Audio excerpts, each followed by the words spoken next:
Hello guys, welcome back to my YouTube channel Babita Chemistry Classes. This lecture is for 9th class for subject of chemistry, sorry biology, bio के लिए। ठीक है, ये हमारा कौन सा लेक्चर रहेगा? 5th लेक्चर रहेगा। और इसके अंदर हम क्या पढ़ेंगे? एनिमल टिश्यू के बारे में पढ़ेंगे, क्योंकि लास्ट में हमने क्या पढ़ लिया था कि there are different types of the plant tissues के बारे में हम पढ़ चुके थे। अब हमें पढ़ना है इस लेक्चर के अंदर क्या? एनिमल टिश्यू के बारे में पढ़ना है कि जो एनिमल्स होते हैं या जो ऑर्गेनिजम्स हैं उनके अंदर भी जो टिश्यूज़ बनते हैं, मतलब सेल का जो कॉम्बिनेशंस होता है वो कितने टाइप के होते हैं। ठीक है, जो कॉम्बिनेशन है सेल्स का कॉम्बिनेशन किसके अंदर, एनिमल्स के अंदर या ऑर्गेनिज्म के अंदर, तो वो कितने टाइप का होता है। तो एनिमल टिश्यू कौन सा होता है? एनिमल टिश्यू वो होता है जो एनिमल बॉडी के अंदर प्रेजेंट होता है। ठीक है, डिफरेंट बॉडी पार्ट्स के अंदर प्रेजेंट होता है। हर एक ऑर्गन आपको पता है कि भाई जैसे सेल कंबाइन करती है उससे टिश्यू बनता है, टिश्यू के कॉम्बिनेशन से ऑर्गन बनता है, फिर ऑर्गन बहुत सारे कंबाइन करके एक कंप्लीट ऑर्गन सिस्टम का फॉर्मेशन करते हैं और ऑर्गन सिस्टम से फिर क्या बन जाता है? कंप्लीट बॉडी बन जाती है, क्योंकि हमारी बॉडी के अंदर बहुत सारे ऑर्गेनिक क्या है? ऑर्गन सिस्टम है। ठीक है, तो ऑर्गन सिस्टम में जैसे क्या है? रिप्रोडक्टिव सिस्टम आ जाएगा, नर्वस सिस्टम आ जाएगा, रेस्पिरेटरी सिस्टम जो आप पढ़ चुके हैं। ठीक है, उसमें 10th क्लास में पढ़ा था वो तो हमने। ठीक है, लेकिन ये क्या कहता है कि यहाँ पर हमें क्या पढ़ना है? एनिमल टिश्यू के बारे में पढ़ना है। ओके, जो एनिमल टिश्यू है वो किसके अंदर प्रेजेंट होता है? ये ऐसा टिश्यू है जो एनिमल बॉडी के अंदर प्रेजेंट होता है। ओके, और इसके फंक्शंस के ऊपर की भी जो एनिमल टिश्यू है वो क्या क्या फंक्शन करता है। ओके, वो उसमें क्या क्या फंक्शन करेगा वो तो उसके अकॉर्डिंग कितने टाइप का होता है? ये 4 टाइप का होता है। तो सबसे पहले आता है इसके अंदर एपिथेलियल टिश्यू। ठीक है, एपिथेलियल होता है, कनेक्टिव टिश्यू होता है, मस्कुलर टिश्यू होता है, और दूसरा चौथा कौन सा होता है? नर्वस टिश्यू होता है। ठीक है, तो इनको 1 बाय 1 हमें पढ़ना है। Okay, let us start. सबसे पहले आता है कि एनिमल टिश्यू ही क्या है? एनिमल टिश्यू क्या होता है? Present in the animal body. जो एनिमल बॉडी के अंदर प्रेजेंट होगा वो एनिमल टिश्यू होगा, और वैसी बात है ये तो। ठीक है, कि जो एनिमल बॉडी के अंदर प्रेजेंट होता है उसको हम क्या बोलते हैं? एनिमल टिश्यू बोल देते हैं। लेकिन एनिमल टिश्यू जो है वो बॉडी में कहाँ कहाँ क्या क्या काम करता है, तो उसके फंक्शंस के ऊपर डिपेंड करते हुए कि जो एनिमल टिश्यू है वो क्या क्या काम कर सकता है, तो उसके फंक्शंस के ऊपर डिपेंड करते हुए कितने टाइप का एनिमल टिश्यू होता है बेटा? 4 टाइप का होता है। ओके, तो फर्स्ट कौन सा आ जाएगा हमारे पास? Epithelial tissue. और एपिथेलियल टिश्यू को हम क्या बोलते हैं? प्रोटेक्टिव टिश्यू भी बोलते हैं। क्या बोलते हैं? प्रोटेक्टिव। ये प्रोटेक्शन का काम करता है, क्योंकि जो एपिथेलियल टिश्यू है ना बेटा वो कहाँ पे प्रेजेंट होता है? ये स्किन पे प्रेजेंट होता है। ठीक है, अपर स्किन जो होती है ना उसके ऊपर प्रेजेंट होता है। जो इंटरनल जो सेल्स हैं या इंटरनल जो टिश्यूज़ हैं उनको इंजर्ड होने से ये बचाता है। मैकेनिकल इंजरी से ही बचाता है, टेम्परेचर से भी बचाता है, ज़्यादा टेम्परेचर हो जाता है तो भी। ठीक है, और जो है क्या कहते हैं इसमें एपिथेलियल टिश्यू में प्रोटेक्टिव टिश्यू होगा ये।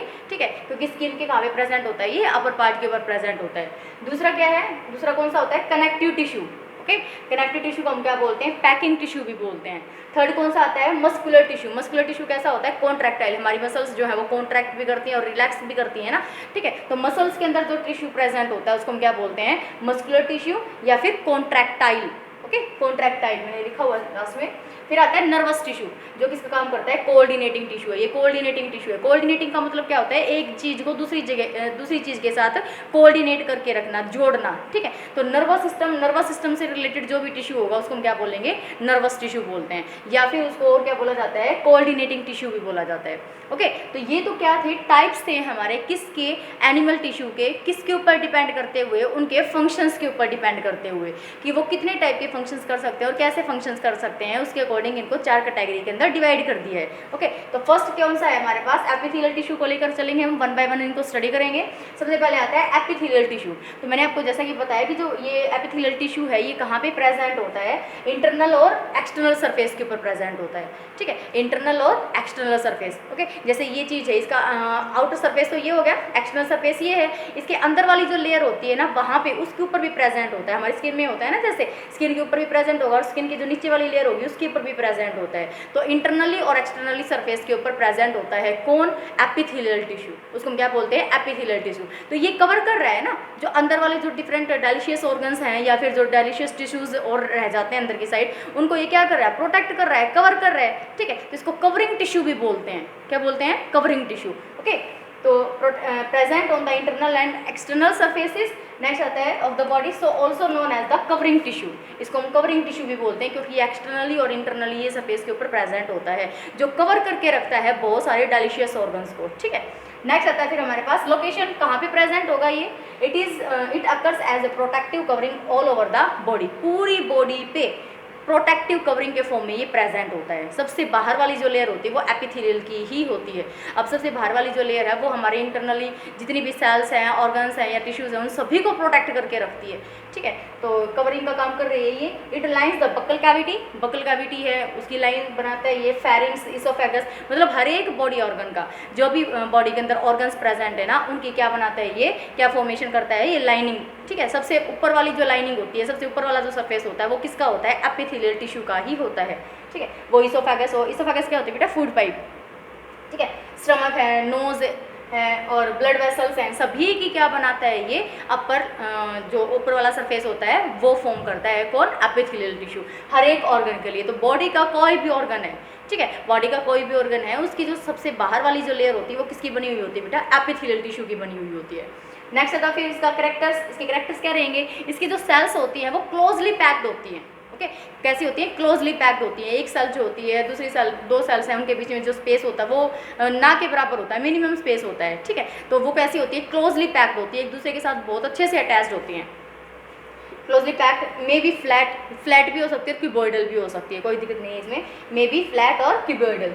Do not have the blood supply, इसमें ब्लड सप्लाई नहीं होती है, ठीक है, इसमें ब्लड सप्लाई नहीं होती। कई बार ऐसा होता है कि भाई अगर हमारी स्किन के ऊपर खरोच लग जाती है, ठीक है, तो एकदम से ही वहाँ से ब्लीडिंग नहीं हो पाती, क्योंकि वहाँ पर ब्लड सप्लाई तो है ही नहीं। और थोड़ी सी नीचे जाते हैं जब हमारे इसके पास जो ब्लड वेसल्स हैं उनके पास अगर इंजरी हो जाती है तब जो है वो ब्लीडिंग होने लग जाती है, अदरवाइज नहीं होती, क्योंकि ये कैसी होती है, इनके पास ब्लड सप्लाई नहीं होती, क्योंकि सबसे बाहर वाली कवरिंग कौन होती है, एपिथेलियल टिश्यू है, और इसमें ब्लड सप्लाई नहीं है। ये मेन लाइन है, इसको आप अंडरलाइन कर लेंगे कि जो ये एपिथेलियल टिश्यूज़ होते हैं या एपिथेलियल सेल्स जो होती हैं इनमें ब्लड सप्लाई नहीं होती है, ठीक है।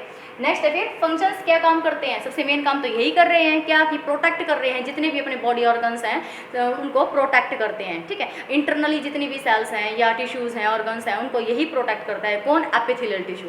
तो ये क्या है, फंक्शंस क्या है, protect the external internal cells, ठीक है। एक्सटर्नल तो ये प्रेजेंट है ही है, और एक्सटर्नल मतलब इंटरनली कौन प्रेजेंट होंगे, सेल्स प्रेजेंट होंगी। तो इंटरनली जितनी भी सेल्स हैं, ऑर्गन्स हैं, उन सभी को ये प्रोटेक्ट करता है, कहाँ से, इंजरी से, ठीक है, इंजरी से बचाता है, मैकेनिकल इंजरी से बचाता है, टेम्परेचर से, वायरल इन्फेक्शन से बचाएगा, बैक्टीरियल इन्फेक्शन जो इन्फेक्शन हो जाता है उससे भी यही बचाता है, ठीक है। तो मतलब ये जो लेयर होती है ये बहुत ही इंपॉर्टेंट होती है, इसको डैमेज मतलब ये डैमेज हो गई तो फिर प्रॉब्लम्स होनी स्टार्ट हो जाती है। तो जो एपिथेलियल टिश्यू है ये कैसा होता है, बिल्कुल सबसे बाहर वाली लेयर होती है, और ये हर एक बॉडी ऑर्गन्स के ऊपर प्रेजेंट होता है। हर एक बॉडी ऑर्गन की जो लाइनिंग होती है वहाँ पर क्या प्रेजेंट होता है, एपिथेलियल टिश्यू प्रेजेंट होता है, ठीक है। और भी इसके कई फंक्शंस हैं कि भी रेस्पिरेशन में भी हेल्प करता है ये, और इसमें ट्रांसपोर्टेशन के अंदर भी हेल्प करता है, तो बहुत सारे ये फंक्शंस हैं। तो ये क्या था बेटा, एपिथेलियल टिश्यू के बारे में हमने पढ़ा है सिर्फ कि जो ये होता है एनिमल टिश्यूज़ जो होते हैं वो क्या होते हैं, एनिमल के अंदर प्रेजेंट होते हैं, और उनके फंक्शन के ऊपर डिपेंड करते हुए फर्दर उन्होंने उनको क्लासीफाई कर दिया है। सबसे पहला कौन सा, एपिथेलियल टिश्यू होता है, फिर कनेक्टिव होता है, मस्कुलर होता है, एंड देन नर्वस टिश्यू होता है, ठीक है। तो इसमें से हमने फर्स्ट उठाया है कौन सा है, एपिथेलियल टिश्यू, उसको हमने पढ़ना स्टार्ट किया है। लेकिन जो एपिथेलियल टिश्यू है ये आगे और भी कैटेगराइज कर रखा है इसको, ठीक है। जो एपिथेलियल टिश्यू है इसके और भी पार्ट्स हैं वो हम पढ़ेंगे नेक्स्ट लेक्चर के अंदर।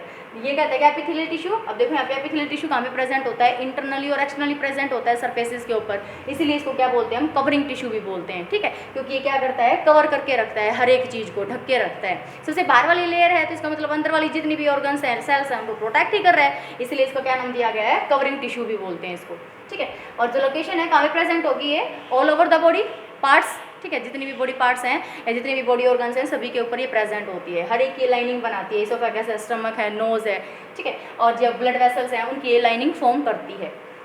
नेक्स्ट है फिर कैरेक्टर्स, क्लोजली पैक्ड स्ट्रक्चर्स होती है इसकी, जो सेल्स होती है वो क्लोजली पैक्ड होती है, मिनिमम स्पेस होता है, फ्लैट भी हो सकती है, क्यूबॉइडल भी हो सकती है, और इनके पास मेन बात क्या है कि ब्लड की सप्लाई नहीं होती, मतलब ब्लड प्रेजेंट नहीं होता है इसके अंदर, ठीक है। फिर फंक्शन, ये एक्सटर्नल सेल्स जो होती है वो इंजरी से बचाती है, इंटरनल सेल्स को बचाती है इंजरी से, टेम्परेचर से, वायरल इन्फेक्शन से या फिर बैक्टीरियल इन्फेक्शन से, help in respiration, transportation etcetera, ठीक है। तो ये हमने पढ़ा किसके बारे में, एपिथेलियल टिश्यू के बारे में। कल हम पढ़ेंगे टाइप्स ऑफ एपिथेलियल टिश्यू।